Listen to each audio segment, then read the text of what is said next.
If you have a passion, if there is an issue that to you think your voice could make the world a better place, then that is an amazing opportunity for writing a book. And our first guest has done just that. If you are somebody who has been following the Me Too movement, wondering what is happening with our whole sexual harassment claims and everything that we see changing in relationships, especially in the workplace for men and women, then you need to get yourself a copy of this book. I'm going to welcome to the red carpet Meredith Holley. Meredith, come over here. Such an important topic to kick us off with today. Meredith is the author of Career Defense 101, Is Your Career Safe for Sexism? You can see right on your screen now a link to get that book for free on Amazon. But I'm going to ask you to do two things. One, get the book for yourself, because everybody, man or woman, needs to have this and understand this issue. And two, is there somebody you can recommend this link to? Copy and paste this link because you are going to need it. Meredith, let's kick things off. What is this book about? Career Defense 101. Tell us about it. So Career Defense 101 gives strategies that help women end harassment for good in the workplace. End harassment for good. So why did you want to write this? Why are you the person to bring this message, and why should people listen to you? There are a lot of voices out there right now. Tell us a little more about you.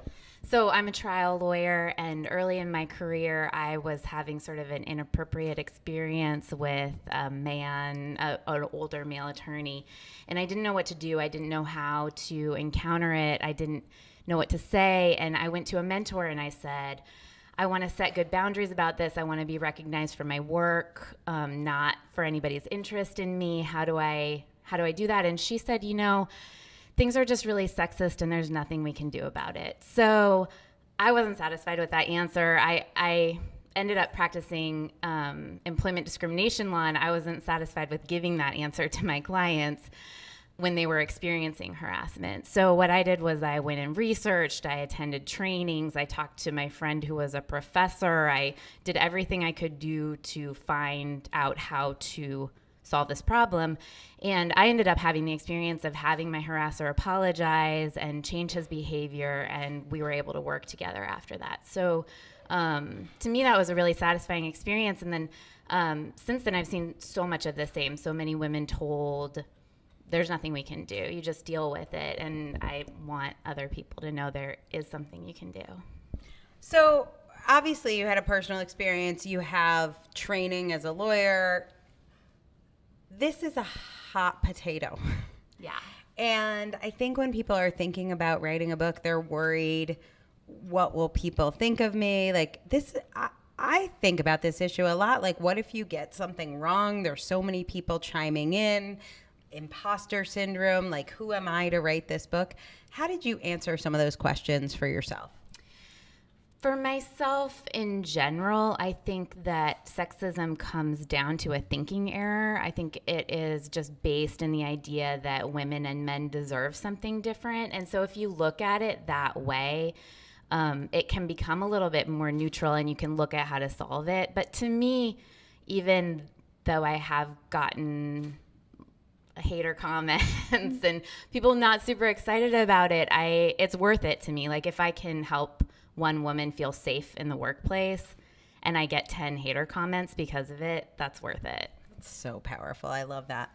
So Honey from Seattle says, I'm stuck in fear. How do I get past it? Have you ever been stuck in fear, and what's some of your advice on that? I have. So what I would say is come back to understanding that your thoughts create your feelings. Obviously, if you're actually in physical danger, call 911, call the police, do what you can to make yourself safe. Sometimes we're in fear because...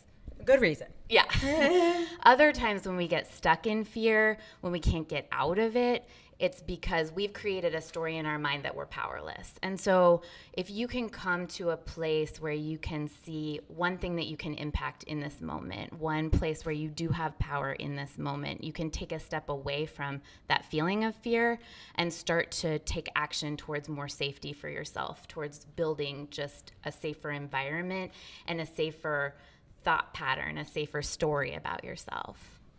So one of the things I think that happens when somebody like you is trained as a lawyer, sometimes this happens with doctors, and it certainly happens with academics.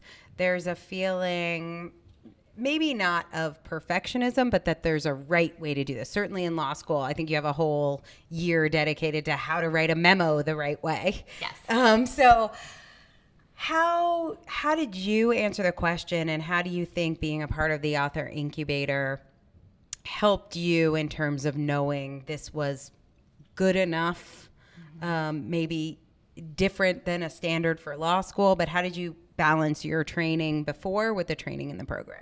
So I used to always tell my legal assistant that done is better than good. And so I came back to that a lot for myself. But again, for me, the idea that this book could help somebody was more important than the book being perfect, than me looking like a cool writer, than people being impressed. Like if it can give the knowledge, give the strategies that will end harassment, that's just the most important part to me.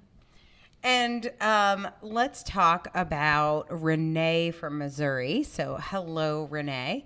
Renee says, I hope to become a life coach, and I'm completing my book at the same time. I think you have done life coach training. I have.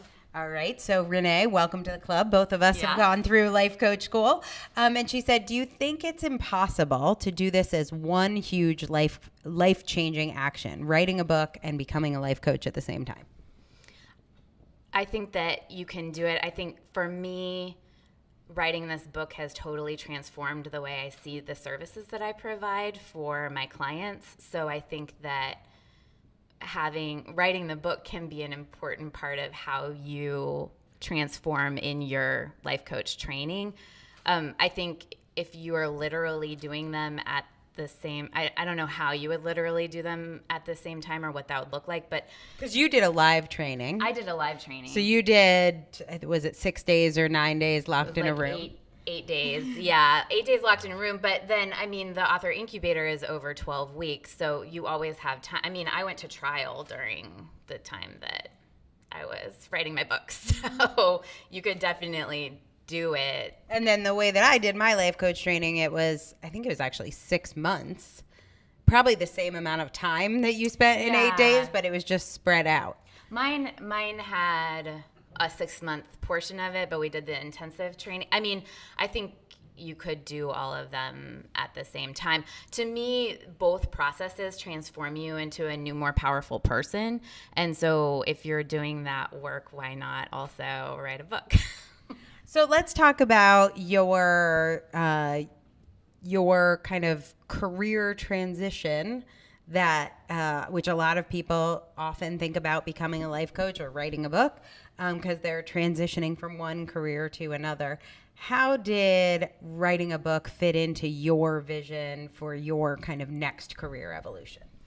So I struggled a lot after I got the life coach training about how I didn't feel like my legal services served people in the way that my life coach skills could serve them.